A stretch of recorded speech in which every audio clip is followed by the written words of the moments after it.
Hi, my name's Ken Bentley. Welcome to this exhibition of pieces of art depicting COVID-19.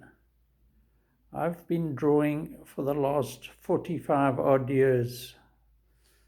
Particularly, I've enjoyed sketching from life. Human faces have been a godsend because they are the essence of who we are. If you can't see a face, you don't know what that person looks like. You can't really judge their character. You know nothing about them. We've had our faces covered up one way or another for almost 2 years. About a year ago, I did a series of drawings just trying to illustrate both the visual and the psychological effect of face masking. And I'd like to show those first. I've got them laid out here on a table. And then finally, about 2 weeks ago, I went out to a government department, Home Affairs in Port Elizabeth. And this was on the aim of getting a passport renewed. But I sat with a whole lot of other people and they were all masked. I was partially masked, but I tend to breathe through my nose. Anyway, I did a few drawings of people with these masks on. It's not easy because all you can see are the eyes and then this covered lower part of the face. So although these drawings aren't very good because, as I say, you don't get very long to draw a person in one position. They tend to move all the time, and if there's not much to draw, i.e. you've covered the nose and mouth and cheeks and chin, you've got to just draw that, and it's unsatisfactory, as you'll see. But let us just begin by looking at the drawings I did about a year ago, trying to capture something of what we as people on this earth have been experiencing. So I've started with probably the most disturbing image. I do think it recalls maybe Salvador Dali, a bit of Picasso. But anyway, let's go through them for what they're worth. Thanks.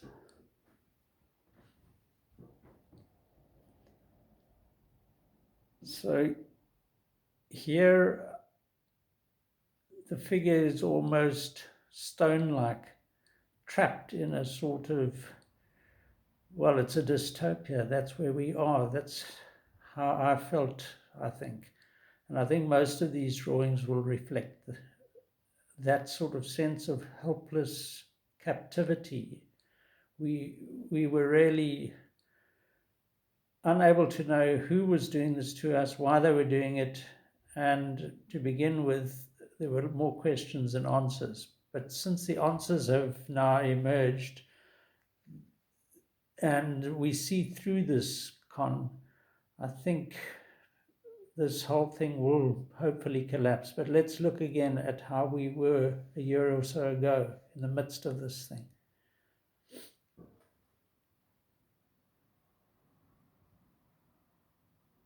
So basically, I think I've distorted the figures by putting arms where ears should be, etc., multiple legs, all of which is perhaps reflective of what happens not physically but spiritually to a person. You lose. I mean, I would hate to have been a child at school with this mask asphyxiating me all day.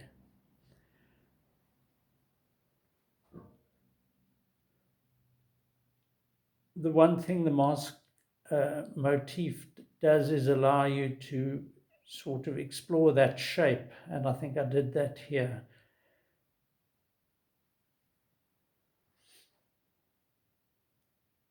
Again, just masks and eyes.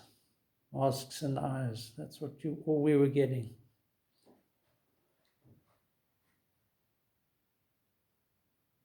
here, although the main figure is the adult with a chopped off thumb and disturbing limbs, I think the focus should be on that little child.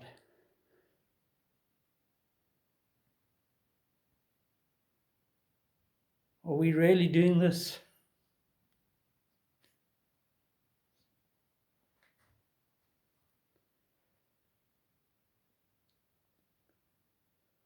Another distorted human bent out of shape by tyranny, medical tyranny. That's what we've done.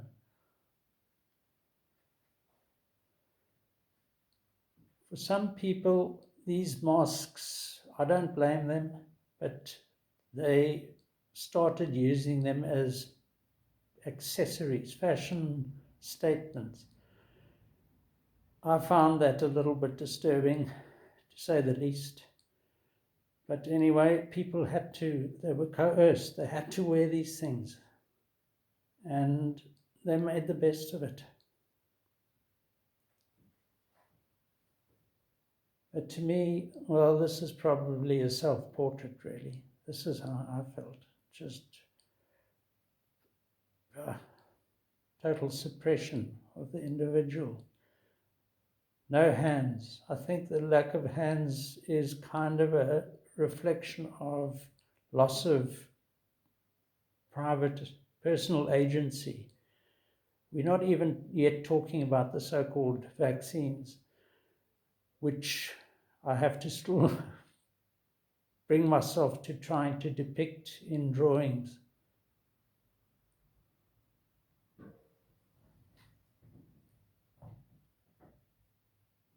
And here we have just a mass of masks with a kind of perhaps symbolic fort on the hill there. Maybe that represents whoever it is that's orchestrating this whole charade. There's also talk of mass formation psychosis, that people are allowing themselves to be seduced by this thing, and anyone who opposes it is no longer part of society. It's a sickening development.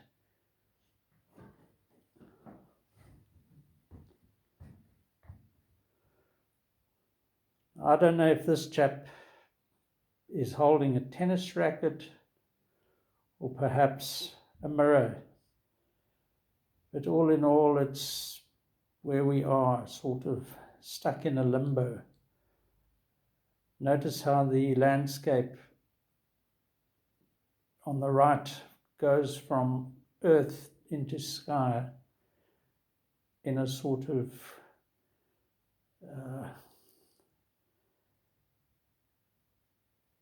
there's just no division there. There's no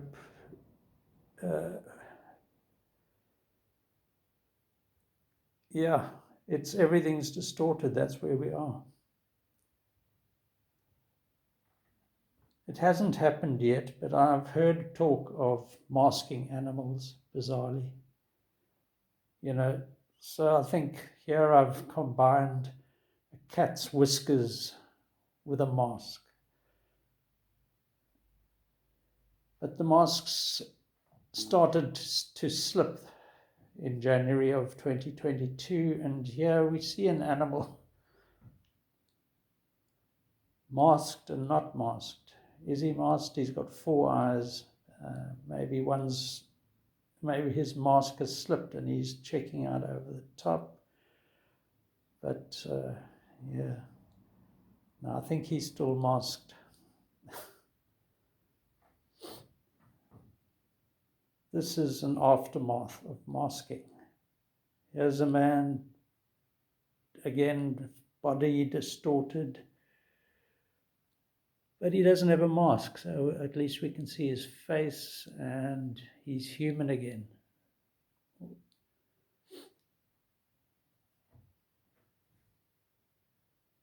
And then the simplicity of just being normal. That's where we want to get to. So then I was at the Home Affairs Department in Port Elizabeth and sitting around with people waiting endlessly. And this woman was in front of me, sort of talking to somebody else through her mask.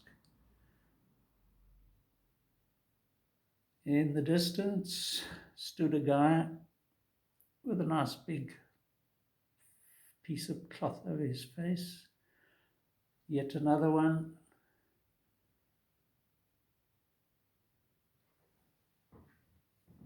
This woman was on the left.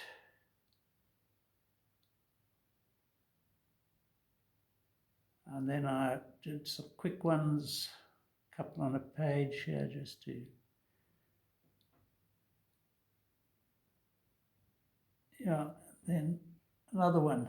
And a lot of these people refused, didn't even think to let the mask slip. They were in a public space chatting to each other, and I don't know, some people refused to even allow themselves just a moment's breathing fresh air. It's shocking, really. That's it for now. Thanks so much. Cheers.